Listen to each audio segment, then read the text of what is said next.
In a previously uploaded version of this video, I stated that I had a condition called dyscalculia. Being that I don't have an official medical diagnosis of this, I felt it would be appropriate to go back and edit the dialogue so that it accurately reflected this. I strongly suspect, based on the symptoms that I have dyscalculia, but I don't feel comfortable outright claiming it without a medical diagnosis. So that's why I've re-uploaded this video. I've spent many years trying to figure out why I struggle so much with numbers and mathematics that this seems like the only plausible reason given the experiences I have, which I talk about in the video. Still doesn't make it right because I've never been tested and I would rather err on the side of caution and accuracy. I apologize if this has offended anyone or caused anybody to worry, but it's very important to me that I'm as transparent with my community as possible. I appreciate your continued support, and I hope you enjoyed this video regardless. Thank you for coming along on my adventures, and I hope to see you on them again soon. Yeah, definitely him, and then maybe this level 3 here. So at this distance, it's going to be hard to get all 3 of them with good shooting. Now, I'm using my Ecker's Elegance because it is the gun I'm most familiar with, and while it does not pack the power of, say, the 300 Canning Magnum, I know the animatic cycle it goes through when you have recoil. So by understanding the recoil animatic, I can quickly refocus my shots. So since these two are the closest together, what I'm probably going to do is go for him first, then lay on him, and then him, if possible. So. Oh, this would be a good time to explain how I place my shots. So many of you have commented on videos or reached out to me to say you're not quite sure why I don't use the zeroing perk. And I used to have the Rangefinding perk, and I haven't used the zeroing perk before, but there's a reason why I don't use both of them. The reason for this is because I strongly suspect I have a condition called dyscalculia. Dyscalculia. And what that is it is the mathematical or numerical equivalent of dyslexia for those who read and write. I can look at numbers and they make absolutely no sense to me. Like, I look at 5s and 3s and they're interchangeable sometimes. Sometimes they even read to me upside down. 7s and 9s are the same way because they're a similar shape. Sometimes I read numbers just completely different from what they are. So for example, if this was 150 yards away and I glance down at the zeroing perk or whatever, it could read as 250. And that's just how my brain translates numbers. Needless to say, I did not pass many of my math classes in school and in college, and had to take very remedial courses in order to graduate in both cases. But that being said, what I rely on is visual information from the game, particularly on the animal graphics themselves. Now these gentlemen, they're actually in horrible positions. One, she's there. I can shoot over her into him, but I don't like to do that too often. And then he's facing away in a quartering shot. Now I could probably lay into his lung from the back, but it's not ideal at this distance. And I'm probably going to wait for him to turn again. Or maybe I could do a moose call and see if he'll turn around that way. But at distance shots like these, and this is all from just trial and error, from training that I've given myself to recognize where to place my shot. In fact, I know I need him, but I know he comes here, so I might try to do it with this. So I don't know how far away he is, but visually I know that he's at quite a distance, and I do know that there is a bullet fall that you have to take into account. And what that means is, just like when firing a real gun, your bullet will fly a certain distance, true, but after a time it starts to arc downward into the ground because of gravity. So I need to compensate for that. So in order to make a shot at this distance, oh, he moved. Great. I was going to shoot over her. But at this distance, that means I need to place my shot higher than the intended target. Now, I can't see details on him right now because of how far away and how foggy it is, but I do know right there between his front legs, there is a little notch in his chest. It literally makes him look like he has cleavage. It's kind of a V shape with a line going straight down. Basically his pectoral muscles, if you will. Behind that is his heart. And if I want to attempt to hit it at this distance, I need to center on it and place my shot up and slightly to the right. So let's see if I can do this. I'm not always true. It doesn't always work out because of different things, like him shaking his head. But I'll see if I can do it.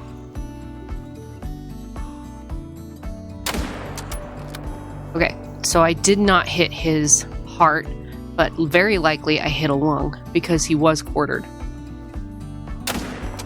Now, that unfortunately did nothing either. Or maybe it did. I don't know.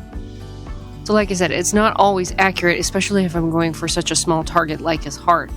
However, I did know because of the way he was canted that I would at least hit a lung. So let's go down and see what we did. And I'll find some more opportunities to demonstrate what I'm talking about. This boy, so that's good. For the longest time, I couldn't understand why I wasn't getting it. My dad was really good at math, my mom not so much, but I literally could not understand what I was looking at. And don't even get me started on things like functions and calculations. I can barely do simple addition, simple subtraction, simple division, and simple multiplication. That's how bad it is.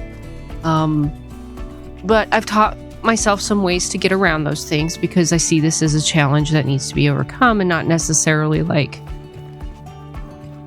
a life-damning sort of thing. Okay.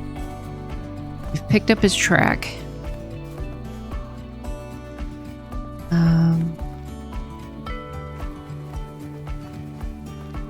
Okay. All right, ambiguous trail work time.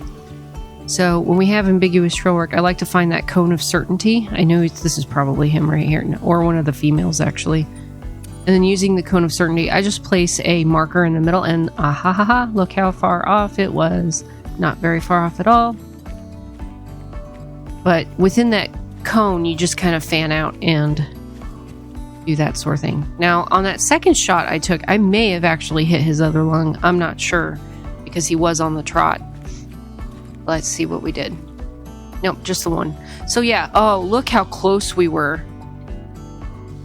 Just a little further down. I aimed for right here because I know this is his shoulder bulge, and straight down his shoulder blade, the heart sits.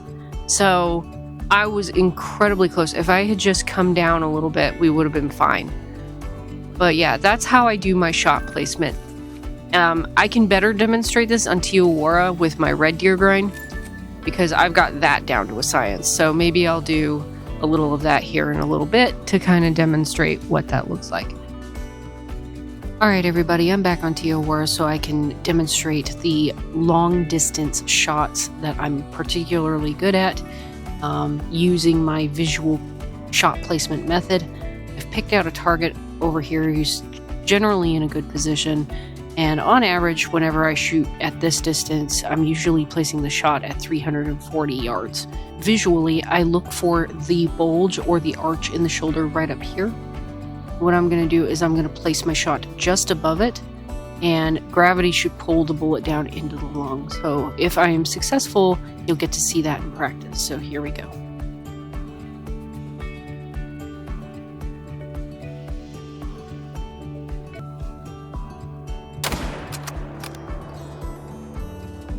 Now that may have been a little high. Nope, it was good. It fell right. So yeah, I placed the shot just above that arch in the shoulder, and that should have scared everybody else off. All right, so let's go take a look at where the shot actually fell. All right, so just proof of concepting here. We have the vital organ hit sign. I have a marker placed to where I last picked him up visually. And so we're gonna run and find him now. And look, we even have a medium blood trail.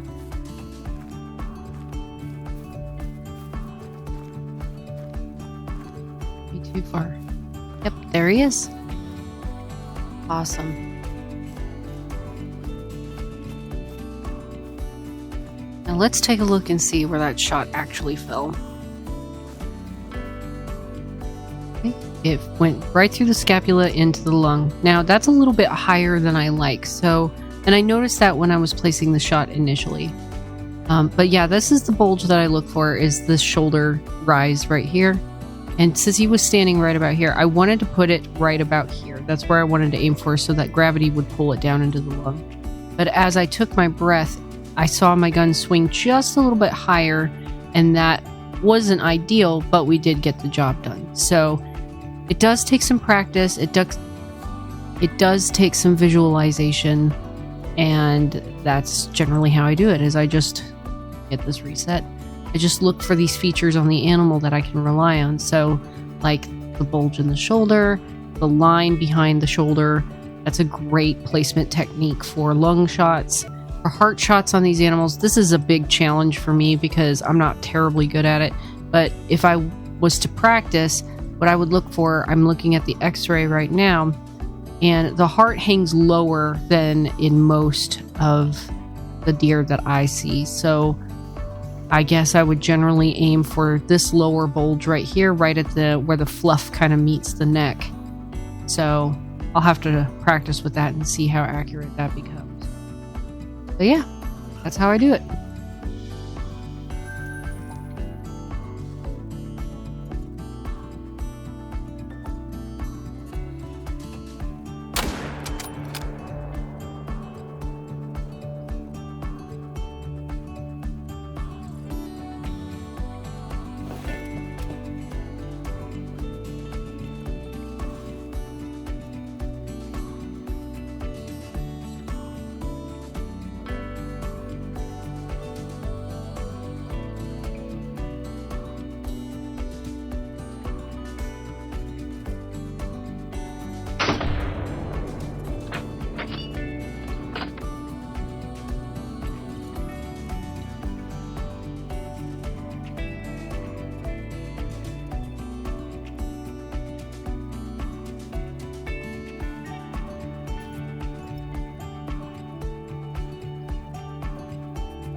But in the meantime, I probably should get back to my rotation.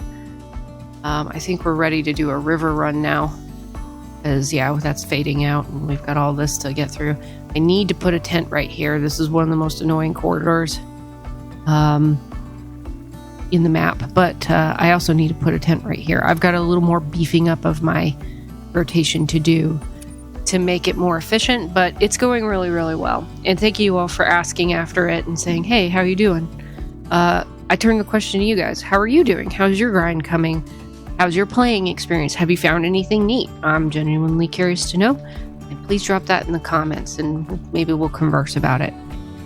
If you are curious, I am on the mend finally. Got some antibiotics for this sub or post-COVID nonsense I've got going on. And if my voice sounds raspy, that's why. Because it's just been one thing after another. But I am finally on the mend a little bit. So thank you all for your concern and some of you wishing that I get well quickly. I really appreciate that. But let's get back to it.